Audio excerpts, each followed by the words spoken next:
Kutztown Live. Kutztown University Campus's campus and community interest radio magazine. You can call Kutztown Live at 610-683-4859. And now, your host for Kutztown Live, Juliana Jablonski. Good afternoon and welcome to Kutztown Live, Kutztown University's campus and community talk show. I am your host, Juliana Jablonski, for the next hour. Here on Kutztown Live, last week we spoke to Ben Wynn, the president of ACT here on campus. He was here to promote some of the upcoming events, including the upcoming musical auditions. We also spoke to Kyrie, the president of the NAACP here on campus. He was talking about coming out to the meetings. Today we have quite a full show. We're starting off our show speaking to Lori Donofrio-Galley of the Northeast Berks Chamber of Commerce. She is here every other week to keep us up to date on all the events going on within the chamber. And as always, she brings with her a special guest. And today we have Jody Fallweiler from Hometown Hearing Aids, Kutztown. Later on in the show, we will be hearing from a few students about the India Exchange Program. We will then be speaking to Sharmon Bryant from CASA. Later on, we have an interview from Mike O'Mara speaking to the Kutztown University Student Government Board Treasurer, Dylan Wingrove. And then Justin from the Keystone newspaper should be stopping on by. So we sure have quite a full show this afternoon, so thank you all for tuning in. Right now, I am here with Lori Donofrio-Galley from the Northeast Berks Chamber of Commerce, along with her guest, Jody Fallweiler from Hometown Hearing Aids. Hello and welcome, and thank you both for coming in today. Thank you, Juliana. We're very pleased to be here for another Kutztown Live Chamber segment. And before we get started and learn more about Jody and her local business, I'd like to announce the winners of our Shining Star Awards, which was held at the very end of September. We're very excited to announce that we had 6 winners in 5 categories of business or nonprofit organizations. And I'd just like to give a shout out to those chamber members who were recognized on September 28th. Our Small Business of the Year was Dream Vacations, and that's owned by Ellen Overcast here in Kutztown. She's been a guest on our show. Our Large Business of the Year was Comfort Keepers, which is located in West Lawn, and that's Dave Kendall, who's one of the co-owners. Congratulations to them. Our Nonprofit of the Year here in Kutztown was the Kutztown Community Library, and the director, Janet Yost. They were recognized as well. Entrepreneur of the Year for the first time had a tie, and in that category we recognized Kim Davis of KD Consulting Kutztown and Sherry Dotterer, Make Parenting Easier of Hamburg. And last but not least, our Advocate of the Year was Penny Ould from Payday Payroll Service in Mertztown. So again, I'd like to congratulate those award winners from the Shining Star. Coming up on our schedule of events on Friday, October 20th, will be our monthly breakfast meeting of the Northeast Berks Chamber. And remember that you can stay current on all of our events by checking our website at northeastberkschamber.com. Our next meeting will be held at the Lutheran Home at Topton, as I said, on Friday, October 20th, from 7:30 a.m. to 9 a.m. And our keynote speaker will be Rich Plinky from the Lehigh Valley.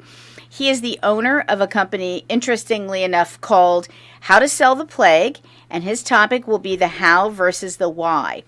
That meeting will also be our first student recognition program, and that is a program held 4 times a year to recognize students from our member school districts.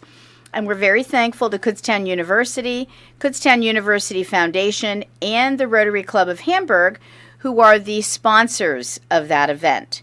So please, again, check our website, and you can register online very securely.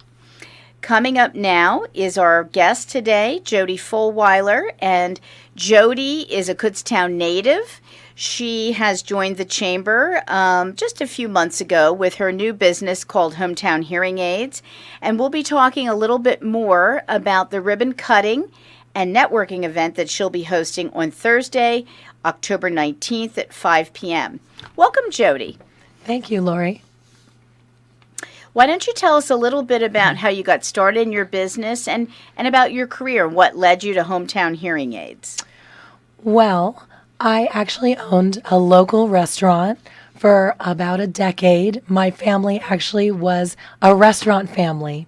So we owned the Kempton Hotel for 62 years. It's amazing. And that was my first career. But actually, how I went into audiology was through the fact that after my mother passed, I moved in with my brother and my sister-in-law. And my sister-in-law is a doctor of audiology. So you can say that I'm a victim of two family businesses. Interesting. Very interesting. So audiology was one of those second careers where I thought it's important to have a legacy of helping people. Also, it's a medical industry. But I knew that I didn't want to be a nurse. I knew that there were certain segments I wanted to work with people and other segments that I didn't. So audiology allows me to be, at this point, in a private practice on Main Street in Kutztown, which is obviously the end goal. Earlier, for 10 years, I had worked in a retail setting, a corporate setting, where that also was a great learning experience, and it's kind of where everyone cuts their teeth. So I started out in that venue, but then realized that when you go to those corporate venues and healthcare for profit in retail settings, patient care is very much so a secondary thought. It is definitely medical care for profit. So after working in that scenario, I wanted to be more Main Street versus Wall Street. And I ended up opening my own private practice this spring. Now, do you work exclusively with senior citizens, Jody? I do not. I have to work with adults. I have no license to work with pediatrics. So I do need to work with adults over the age of 18. But I deal with people that have hearing loss. There are people that I fit that are 26 years old. There are people that I fit that are 40 years old and have been exposed to a lot of industrial noise. There are other people that have done the MRIs. They have had maybe sudden and rapid hearing loss. And now at this point, their options are literally just hearing aids because they're maybe not willing to go through surgeries, or it could be a congenital, genetic issue, family lineage. So they too are fit with hearing aids. So it's not specifically just the senior population, but of course that's the major concentration. Sure. Now, what would be perhaps one of your greatest recommendations for a person who's starting to lose hearing? Well, it's all about preserving what you have. So the goal is to always protect your hearing. Anything that is louder than, say, someone raising their voice, any industrial noise, any lawnmower, any hairdryer, any vacuum, any blender.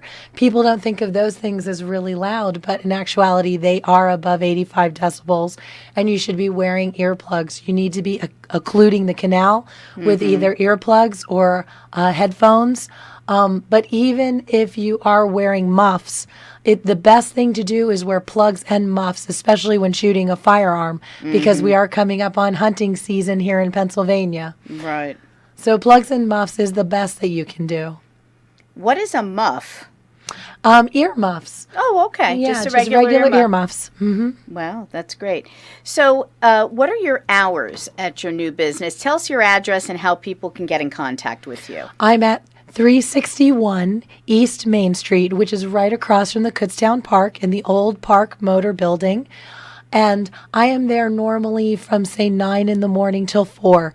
Now, I do work by appointment, mostly. There are some walk-ins, but I do even have hours in the evenings and on weekends as necessary to accommodate people's schedules. And what is your website address? My website is hometownhearingaids.net. Phone number? Is 484-553-6720. Now, Jody, as I mentioned earlier, you just joined the Chamber a few months ago. What would you tell our listening audience would be some of the benefits that you've already received? Well, it's the networking. Of course, you meet other small business owners within your hometown, which is good. So you get some notoriety in that way. Also, one of the things that I do with my business is primarily marketing for my business is direct mail. So having that bulk mail stamper available to me was a great asset. And I have not yet used my free ad this year, but I should do my free ad in the Patriot. Now, we're excited because, as I mentioned earlier, we, the Chamber, conducting a ribbon cutting for your new business next Thursday, the 19th. And you have a number of activities and raffles planned. Why don't you tell us a little bit about what will happen on the 19th? Well, on the 19th, we're just going to have a celebratory event where we're also going to do a raffle drawing. Some of the things I'm going to give out is an iPad mini. I'm going to give also drying kits and accessories and a free year of batteries, things that have to do with purchases of hearing aids, because my open house event is running the entire week from October 17th through the 20th. And at that point, we'll be doing a lot of fitting and free testing and free demoing of all of our products in-house. That sounds like a great opportunity. And of course, we welcome members of the Chamber to attend, but it's certainly open to the public as well. Yes, it's an educational event. As a matter of fact, the big hearing aid manufacturers, Siemens and Starkey, they're going to be flying out manufacturer direct representatives to talk about their technologies and the hearing systems that even do things like stream television via Bluetooth into hearing aids, stream your cell phone, your music, your iPad, your laptops directly into your hearing aids. Hearing aids are at this point very much so sophisticated consumer electronic devices. So all that new technology will be displayed, and they will have someone directly from the company to be able to walk with you through it to highlight some of the new advances. Sounds like a great opportunity for those who maybe have new hearing aids, or if they're having problems or challenges with their hearing aids, or have questions. Correct. And I just have a quick question to cut in a little bit here. For someone who, I know you said you work with a lot of older people because those are the ones who mostly need hearing aids, but how serious is hearing loss, and how should someone like my age, I have pretty, decent hearing, how concerned should I be, or what should I be worried about, or... Well, actually, on Monday, right before my open house event, I'm contracted by the Kutztown Area School District, and like normal, I will be testing K, first, second, and third graders just to make sure that children coming into the school system are hearing well and properly. But Pennsylvania has me coming back a whole separate time and day because I now test 11th graders, young people wearing iPod earbuds, now do direct canal exposure, Bluetooth, earbuds, all those different types of things. We are seeing hearing loss in much earlier age groups because of those direct stream and those direct canal devices being so popular with our smartphones. So would you say it's better to listen to, if you're going to be listening to music with just the headphones that sit on top of your head instead of the ones that go in your ears? Or it's all about volume. Okay. As a matter of fact, there's a free app called Decibel that will measure the volume going directly in your canal, and actually it can also measure surrounding noise. It's amazing. If you go to a really, really noisy restaurant or a club, you can easily have threshold shifts when you come out from that music experience. I mean, anybody that goes to a rock and roll concert is going to come out and their ears are going to have a threshold shift. And if you have enough threshold shifts throughout your lifetime, you're going to have hearing loss.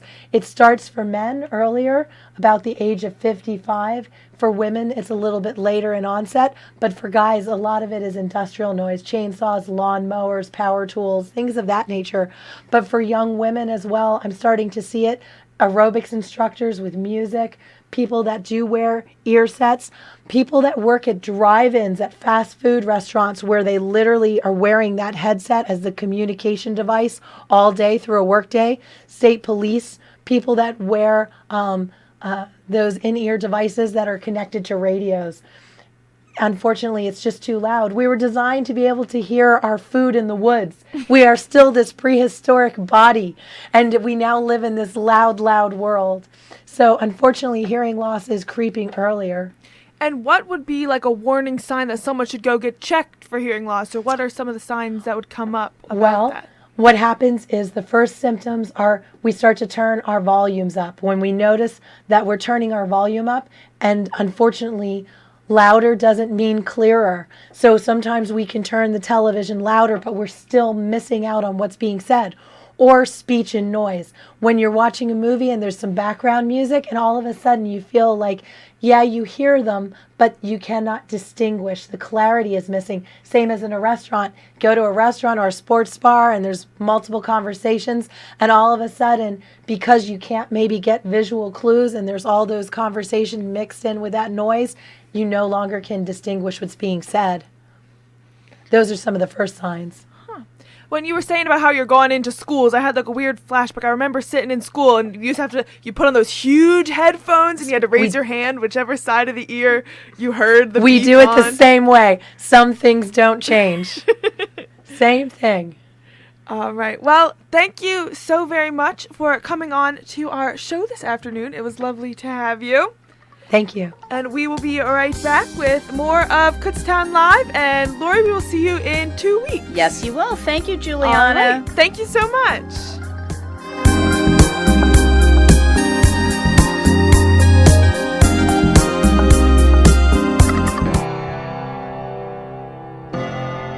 It's Telescopic Topics, a look into the world above us.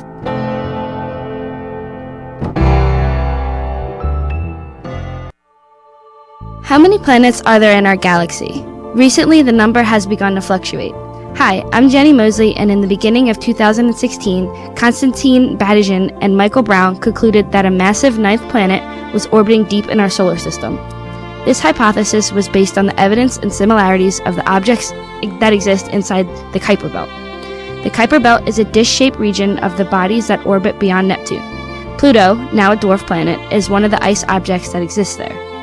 Mike Brown was working as a scientist at Caltech when he came to the conclusion that Pluto was too small to be considered a planet. Now known as the guy who killed Pluto, Brown, alongside Batygin, published a paper in the Astronomical Journal revealing evidence that a giant planet exists deep within our solar system. In his paper, Brown discussed his hypothesis through mathematical equations and even helped to create a diagram showing that 6 known objects in the Kuiper Belt have the same orbital tilt. This would only occur if a massive unknown planet were pulling on them. Brown suggests that this new planet is roughly 10 times the mass of the Earth. Due to its distance from the star, this new planet would take roughly 10 to 20,000 years to orbit the Sun. Since this new world's distance is equivalent to hundreds of astronomical units from the Sun, scientists also suggest that the planet is composed of ice. Despite not finding anything yet, Brown continues to stay hopeful. He believes that there will be enough scientists searching within the next few years that one of them will catch a glimpse of the ice giant. Recently, Brown's passion and dedication encouraged a team of astronomers to go hunting for a discovery. In April of 2017, a team of 4 scientists from Australia captured an image of 4 unknown objects that have been flagged for further study. Astronomers around the world have flocked to telescopes and computers to determine if one of these objects is a viable candidate for a new planet. Since Pluto was deemed too small in 2006, technically a new planet hasn't been discovered since Neptune was spotted in 1846. So if scientists were to actually collect evidence of this giant ball of ice, it would be one of the most important astronomical discoveries in more than a century. Although the new planet will not be officially named until its existence is confirmed, for now you can call it Planet 9. Telescopic Topics, a look into the world above us. Stay tuned to KUR for more Telescopic Topics. Telescopic Topics is a production of the KU Physical Sciences Department and is recorded by KU astronomy students in the studios of KUR. Thank you for listening, and we'll see you next time.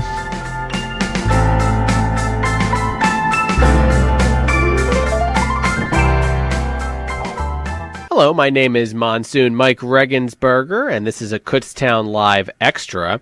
Working through the Pennsylvania Department of Community and Economic Development and a special envoy, in 2014 a consortium of private and public colleges in Pennsylvania formed a partnership with the Pennsylvania Hub for Education and Business in Mumbai. The objectives were to develop ties with high schools and colleges in India in order to promote Pennsylvania's colleges and universities as a prime destination for students wishing to study in the United States, to create joint programs, and to foster research and professional development opportunities. Over 20 colleges, including Kutztown University, currently belong to the consortium, which is now operated through PASHI, AICUP, which is the Association of Independent Colleges and Universities of Pennsylvania, and PennHub. As one of the member services, a wide network of contacts were arranged for groups of students and teachers to visit Pennsylvania campuses. On Thursday, October 5th, 23 students and 2 teachers from Ryan International Schools visited Kutztown University. The Ryan Educational Group has been around for almost 40 years. They started with one school in Mumbai, India, and have grown to more than 135 primary and secondary schools located across India and the United Arab Emirates. They arrived on October 1st and departed on October 10th. The group had a very busy schedule traveling by bus around Pennsylvania, visiting 10 schools, one of which, of course, is Kutztown University. Each campus provided an orientation tour along with workshops to help the students explore career and educational opportunities. The group ate a meal on campus and, whenever feasible, also stayed overnight in a residence hall to get the full student experience. As part of the overall trip, the group also took time to sightsee in Philadelphia and New York before departing for home. KUR had the distinct honor and pleasure to interview some students on October 5th to get their comments on their visit to Kutztown University. What is your name? My name is Rushda. Okay, and where are you from? India. Okay, and tell us a little bit about your experience here today at Kutztown University. It's been really amazing. We went to the planetarium last night and we had a little show, and then we stayed with some of the students from the university, which was a really great experience. They were really friendly, and I could communicate with them easily, and it was just amazing. And then today we had a campus tour, and I found the campus really pretty, and it was really calm. And then we even went down to the media department, and we had a little workshop there, and it was really amazing. That's very nice. Well, we welcome you to our campus, and we hope you're having a great day. Thank you. Okay, and your name, sir? Shravan. Okay, tell me a little bit about your experiences today. Oh yeah, the experience was just amazing. So when we came to the campus itself, we met our host. So actually living with him gave us a peek into the campus life, and he was just amazing. He was really supportive, helpful. Yeah, and then the campus tour. The campus was really serene, if that's the word. Yeah, and then the media wing, that was also really good, and it actually introduced us to a lot of concepts and things which we wouldn't have known if we hadn't come here. That's great. Thank you so much for talking to me. Thank you. Enjoy your visit. Yes. Okay, and your name? My name is Lakhan Agarwal. I'm from Delhi. All right, and tell me your experiences here. Last night we came and we had planetarium first. That was a great experience, great workshop from the university. Then we had a sleep. In the early morning, we had the great breakfast, and then we went for the campus tour. And we saw each and everything in the campus, and we had a workshop with the media and communication, and we had a great experience. That's wonderful. Well, we're happy to have you on our campus. Thank you so much for visiting. All right, wonderful. All right, give me your name and tell me a little bit about your visit. So I'm Jay, Okay. and so we enjoyed a lot. Yesterday we saw the planetarium. It was a quite great movie which we saw, the Neat, thing. yeah. So and then we watched how the live broadcast and everything works in the actual thing, and the media and the new cameras, whatever the new things were, and the host and it was a unique experience over here, because in the other campuses we just stayed alone, but here we could experience how it would actually feel living alone living in an actual campus. So it was amazing. That's really neat. Well, thank you so much for sharing your experiences. Welcome. Yes. Hello, sir. How are you? Fine, sir. How are you? Good. What is your name? My name is Ashit. I'm from Rayan North. Okay, and tell me about your experiences here at Kutztown. Actually, we drove last night to Kutztown University. Okay. Our experience was just thrilling. Actually, first we visited the planetarium, which was quite exciting for us. Everybody seems to say that. Yeah. Actually, I guess many of us saw the planetarium for the first time. So it was like, yeah, we are going to see something new and all. We were very excited. Then after the planetarium show, we went to our rooms and we slept. Sleeping is good. Yeah, Get energy for the day, right? Yeah, we were very tired yesterday. All right. So after waking up today, we went to the breakfast center, and then we had breakfast, which was quite tasty. And then we went on a campus tour headed by Sir James. Wonderful. It was quite good and I loved the campus. It is too beautiful and the weather is also good. And after that we went to a session for media technology. Great. Well, thank you so much and welcome to Kutztown. I really appreciate it. All right. Thank you. All right. Hello. What is your name? My name is Malika and I'm from Ryan Naira West. Okay. Tell us a little bit about what you think about your visit so far. Like, it's really amazing. It's a very good experience. We saw a lot of universities, got to learn a lot of things, new people, new culture, new style of education, and it was really amazing. That's great. All right. Well, thank you so much. Welcome to Kutztown. Thank you. Okay. Anybody else? My name is Aaron Masi and I'm from Ryan North. All right. Tell us a little bit about your experiences here. It is really I'm very excited when I came here. We had big campuses in universities and food is also very amazing here. That's good. And I want to thank our chairman sir, our managing director madam, and our CEO sir who has given the opportunity to visit here at international trip, the state of Pennsylvania, and I'm really thankful to them. Well, thank you, and we're very thankful that you're here. Thank you. Thank you so much. Thank you so much. All right. What is your name? Hi, I'm Bhavi. I'm a teacher in Ryan School, one of the Ryan Global School. Okay. And I run an IB curriculum for them. Okay. And it's a great experience coming here and really great thank you to Madam Sir Snehal Miss for giving this opportunity to be here with the students. Apart from being with them, it's a great experience to go with every university and check out what are the best things, and that helps us to take good memories and good learning back home. That's what I was going to say. So what do you hope that your students go home with? Like good memories, good experience? Good memories, experience, and probably a better plan for them for their future as to what courses what are offered here and what is the best thing that they would like to take as future courses for them. That's great. Thank you so much. I really appreciate it. Welcome to Kutztown. All right. It's Telescopic Topics, a look into the world above us.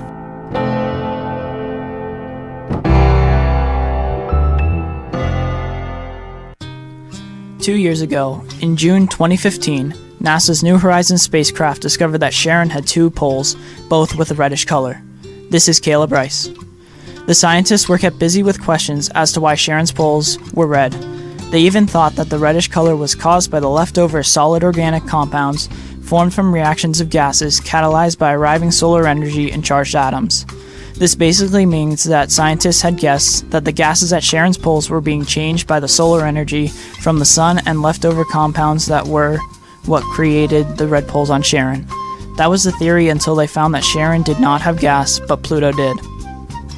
A new theory was hypothesized by Will Grundy, a Lowell Observatory researcher. Is it possible that Charon was being painted by Pluto through methane gas? Indeed, after Grundy had developed and created some tests, it was discovered that methane was the most probable cause to the red poles. However, the question remained, is Charon cold enough to freeze methane? They discovered that at the poles of Charon, there are 100 years of light followed by 100 years of darkness. During these years of darkness, the temperature could reach negative 257 degrees Celsius, which is cold enough to freeze methane. But this would bring up another problem. When the sun arrives at Charon, wouldn't all that methane just go away, returning Charon to its original color? And how does methane give off the reddish color? Scientists discovered that the methane melts away during the spring of Charon, but while the methane ice rapidly sublimates away, the denser hydrocarbons, which are just basically natural compounds such as methane and propane, formed from this evaporative process stay on the surface. The sunlight then further irradiates these leftover hydrocarbons by creating tholins, which are a class of molecule formed by solar radiation of methane or ethane, which are what give Charon its red coloring. I hope this gave you a little more insight on Pluto's moon and maybe even some insight on the properties of Pluto.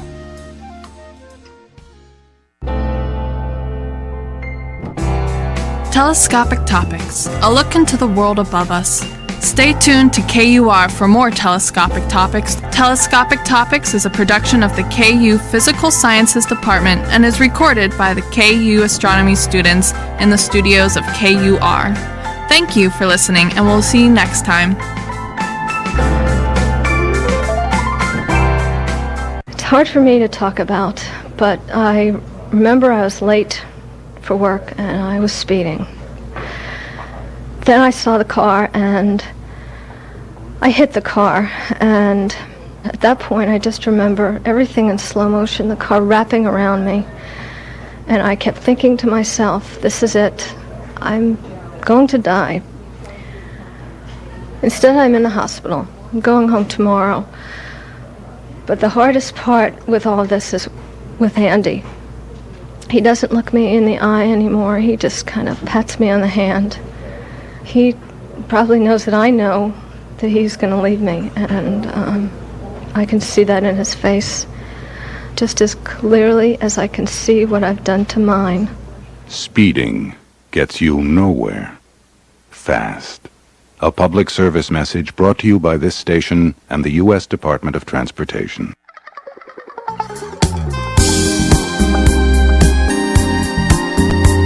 Hello and welcome back to Kutztown Live, Kutztown University's campus and community talk show.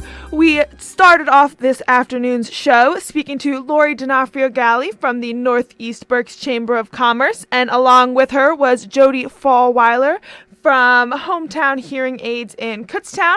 And then you just heard the interview with a bunch of the students on the India exchange trip. And here with me now is Sharmon Bryant from CASA. She is the Director of First Year Experiences and CASA. Hello and welcome, and thank you so much for coming in this afternoon. Thank you for having me. So do you want to tell us a little bit about what exactly CASA is? Yes.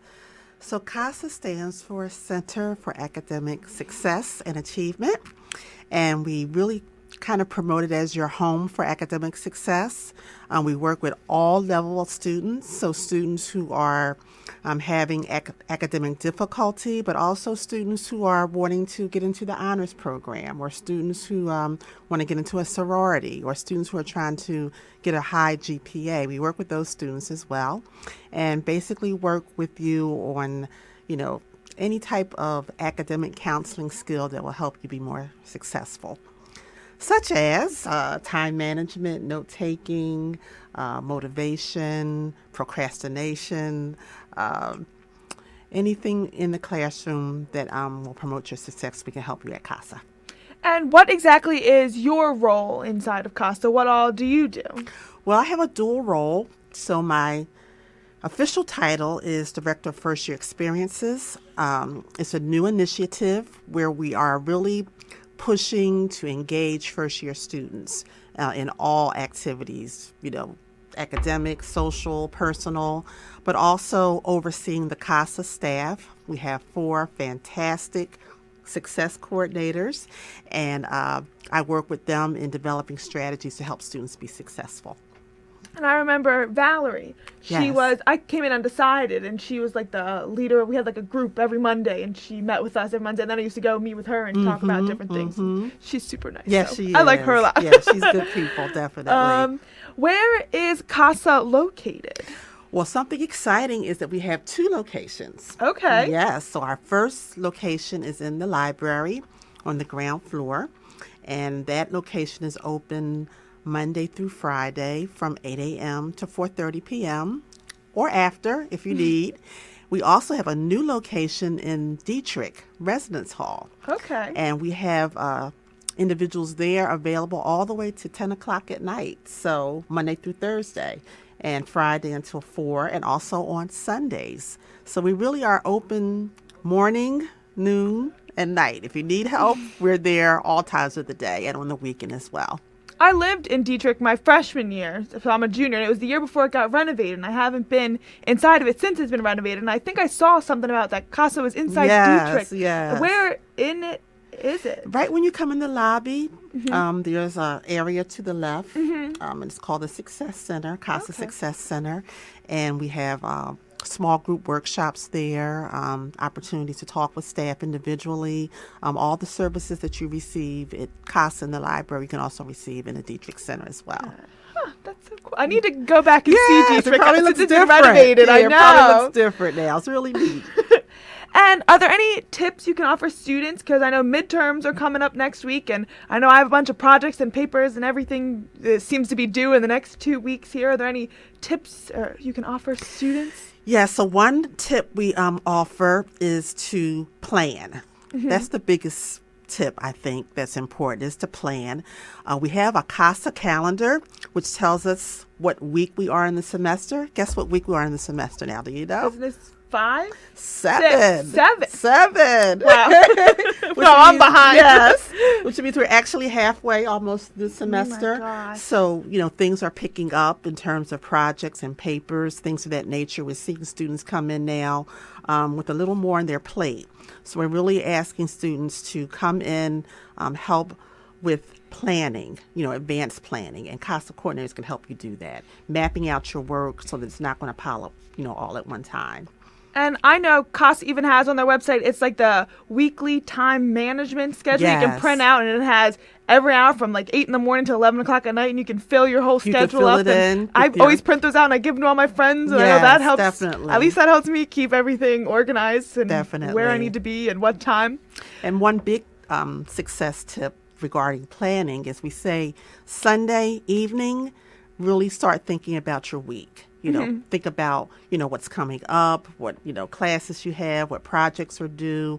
Don't wait until Monday morning to start thinking about the week. Sunday night would be a good time to start just taking inventory of what's up ahead of you coming up.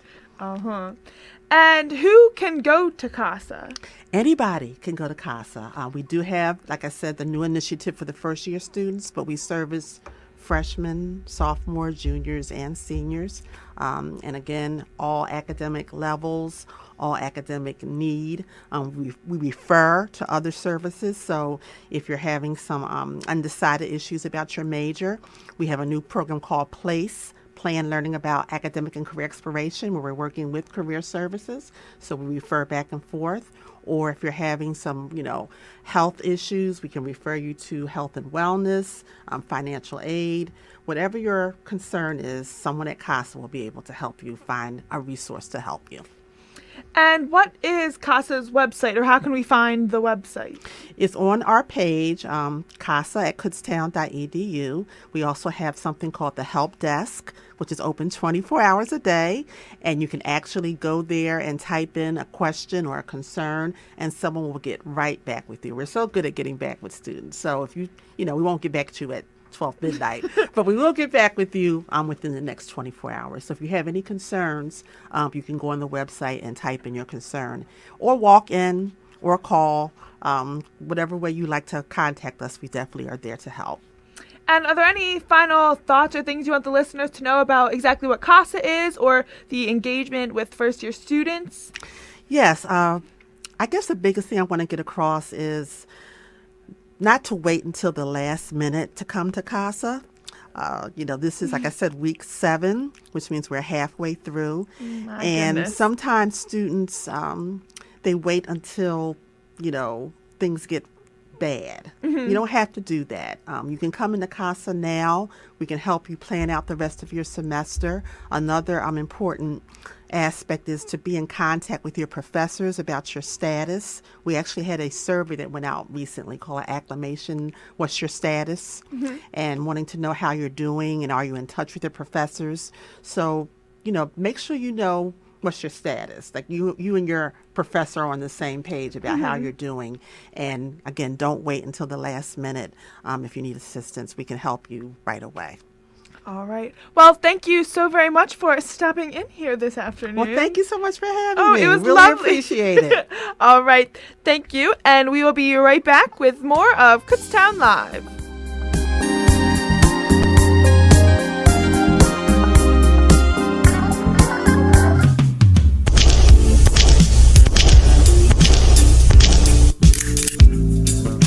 Did you know that 80% of KU students don't binge drink? Hanging posters again? Do you think that poster is really true? Yes, it is true. I am a KU health ambassador and familiar with the audit.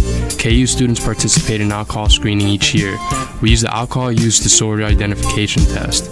It is a simple way to screen and identify people who are at risk of developing alcohol problems. We have learned that the majority of students are taking care of business and focusing on academics. You know, most of my friends don't drink, so I guess what this poster is saying is true. Would you like to get a group of friends together for a bite to eat? Sounds great. Text me later. Kutztown Living, neighbor to neighbor. Funded by the Pennsylvania Liquor Control Board. Hot dog, you Mad Dogs in Kutztown voted best new restaurant in Kutztown. Burgers, hot dogs, breakfast sandwiches, priding themselves in the freshest homemade foods. Mad Dogs invites everyone to enjoy outdoor seating, providing fast, free, no minimum delivery anywhere on campus in all of Kutztown. 484-648-2808. 484-648-2808. Open 7 days a week, 11 a.m. to 8 p.m. Soon everything will be alright. Hot dog. We're gonna have a ball. Attention, December graduates! KUSSI is sponsoring the Fall 2017 Graduation Festival on Tuesday, October 31st from 11 a.m. to 7 p.m. in the multipurpose room in the McFarland Student Union Building. The Graduation Festival is a one-stop shop for all of your December graduation needs. We will be able to verify the status of your graduation application, purchase your cap and gown, receive graduation tickets, order your class ring and announcements, and much more.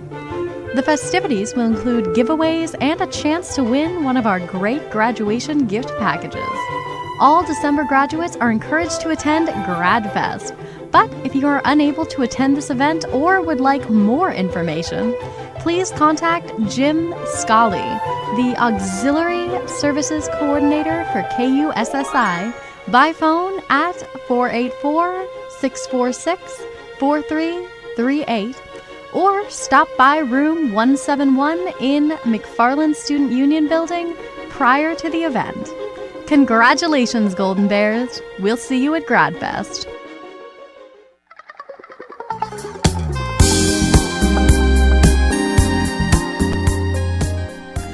Hello and welcome back to Kutztown Live, Kutztown University's campus and community talk show. I'm your host, Juliana Jablonski, and I am here now with Justin. He is a part of KUR. His show is on Wednesday nights at 5. It's a political talk show, so Be sure to tune in and give that a listen.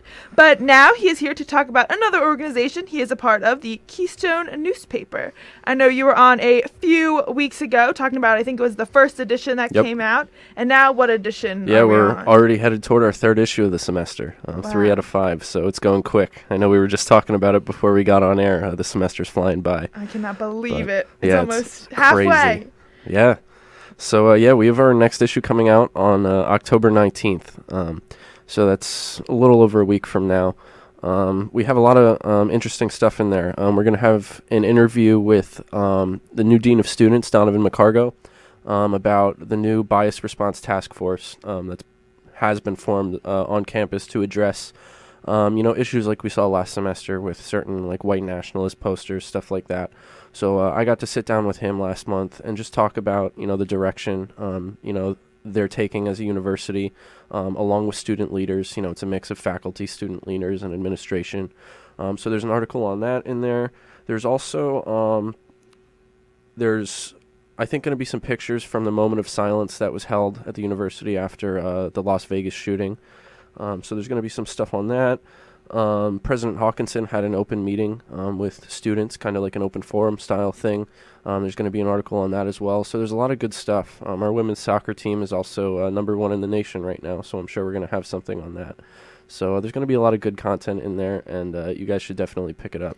And where can we pick up a copy of the Keystone? There should be a rack in every building, at least one, with Keystone newspapers in it. I know we have to get a rack in the AF. We used to place them on the rack with the New York Times and USA Today, but those disappeared this semester. So we're going to work to get one in there for the next issue. And basically in any of the buildings, there's 2 in the Student Union building here, one near Starbucks, and one across from Fireside Lounge. There's some in Beakey, there's some in DeFran, Lytle. Basically, anywhere you have class, there's going to be newspapers in there somewhere. So keep an eye out for sure. All right. Yeah, be sure to grab one. They're free, and they fill you in on lots of information going on around Kutztown and in the world. Absolutely. And I know you mentioned that KUR and the Keystone are doing a mixed fundraiser type thing. Do you want to talk about that? Sure. KUR president Mike O'Mara and myself, we're working to organize a joint fundraiser for both the Keystone and KUR, and it's going to be a Halloween egg hunt. That was Mike's idea, But students, I think there's a $5 admission fee, so it's nothing too ridiculous. But students will, have the opportunity to participate in an egg hunt across the MSU lawn, and they have the chance to win prizes and free candy. All right. And do we know when this is held, or is it still in the works? It will be on October 26th from 26th? 4 p.m. to 6 p.m. And where do you pay the $5? Will there be a table or anything? Oh, yeah, there will be a table for both organizations. There should be a pop-up tent, so, look for the tent across from the MSU, and we should be there. And costumes are optional because it's, right before Halloween, so if you want to dress up, more power to you.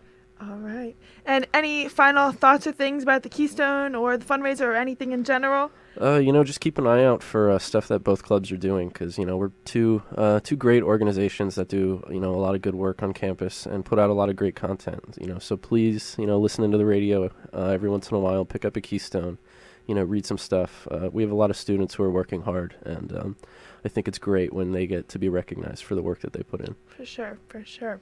Well, thank you so much for stopping by this afternoon. Yeah, thank you for having me. I appreciate it. Hopefully we'll see you again when the next issue comes out. For sure. Let us know.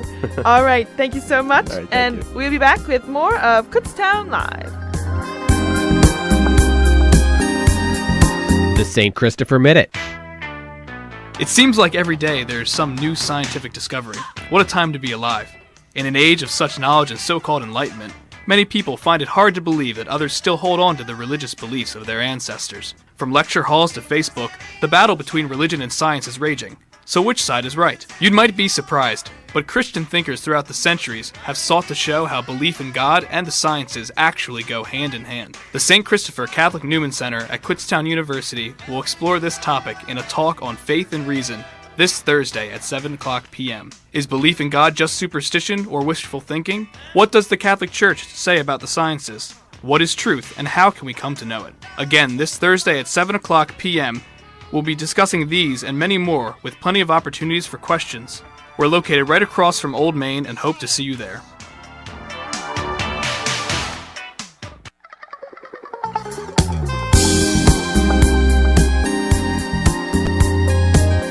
My name is Michael O'Mara, and you're listening to Kutztown Live. I am the president of Kutztown University Radio, as well as the PR chair for Kutztown University Student Government. And here today we have Dylan Wingrove, the treasurer of Kutztown University Student Government, here to talk about the BSGP conference. So, Dylan, can you explain a little bit about who you are in regards to student government? Absolutely, Mike. Thank you very much for having me on. We're really excited to be here and working with KUR going forward. So I am the treasurer of the Student Government Board. I'm also the chair of the Budget and Finance Committee. So we're in charge of distributing funds to various clubs and organizations all around Kutztown, ensuring that students have the opportunity to take part in all the really cool events that you see going on a day-to-day basis. So I'm the chair of that committee, which is in charge of the entire budget process, as well as special allocation of funds and anything to do with money. And Student Government Board, they come and chat to me. So you decide how much money we get to do stuff like this? Absolutely. All right. Okay. Okay. So exactly, I spoke briefly about the Board of Student Government's, the BSGP conference, the Board of Student Government Presidents Conference. What is that? So, Board of Student Government's Presidents is a group the conference. The conference is where all 14 PASHI schools come together once a year. Their student government boards come together once a year to meet and discuss ideas around ways to improve their student government boards, see how different boards are addressing different challenges, chat about some of the strengths and weaknesses within the PASHI system itself. And it's a really great opportunity for student leaders to come together and share ideas, share problems that they're facing. And what we often see is that a lot of the ideas and a lot of the challenges we're facing here at KU are very similar to those that are being faced at other universities. So it's a really great opportunity for student leaders to get together and share ideas. Interesting. All right. You say, like I said prior, I'm the PR chair for Student Gov. I've never been to one of these. This would be my first time. It's the first time in many, many years that we're probably hosting it. But one of the things that I definitely want to know, when is it? Cool. So BSGP is being hosted next weekend. So it's Friday the 13th of October, a very lucky day. And it will run until Sunday morning. So all of the students are going to be arriving Friday afternoon. We'll have a few addresses, or will be addressed by President Hawkinson, which is really exciting. He's going to chat and sort of open up the conference. And then from there, we have a full day on Saturday with some really fun evening activities planned. And then Sunday morning, a final closing of the conference, and they'll head back there to their separate schools. Okay. Where is it? Cool. So BSGP has been held here at Kutztown. We're really excited. It's the first time we've held it in over 10 years, I would say at least. And it's been held predominantly in the Student Union building as well as the Academic Forum. However, we also have sessions going on over in Old Main. We're really going to try and use this as an opportunity to show off Kutztown's campus. I mean, we do have one of the most beautiful schools in the Pashi system. Agreed. So it's a really, really great opportunity to show that off. So we have locations in various buildings around campus. Okay. And I'm pretty sure we're doing a lunch on Main as well, where there are some of the people coming here will be able to enjoy some local eatery. We're really excited about that. We've put together a variety of restaurants which are located down on Main Street, and we're really going to give students the opportunity to go and see what Kutztown's all about, try out some of those awesome restaurants that are down the road. Yeah, I agree. You mentioned a little bit about that people from all 14 state systems, the Apache system school, they are all coming here.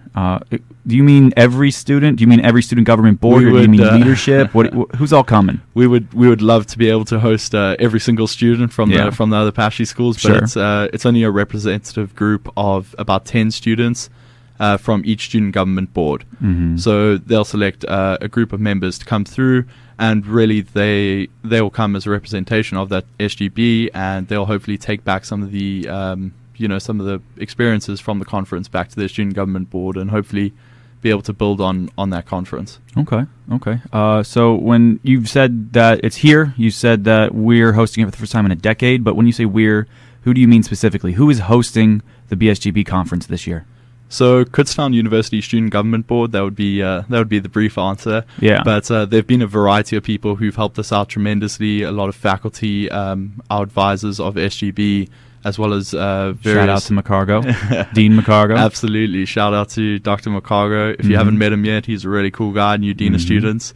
But yeah, so they've been a really strong pool of student leadership as well as administration and faculty who've helped us out with the planning of this conference, and they're going to be helping out with administrating the conference. Okay. In terms of faculty, I'm pretty sure on the itinerary there's some significant mention of professors, faculty, staff that are assisting and presenting at some of these breakout sessions that occur throughout the day for the people visiting.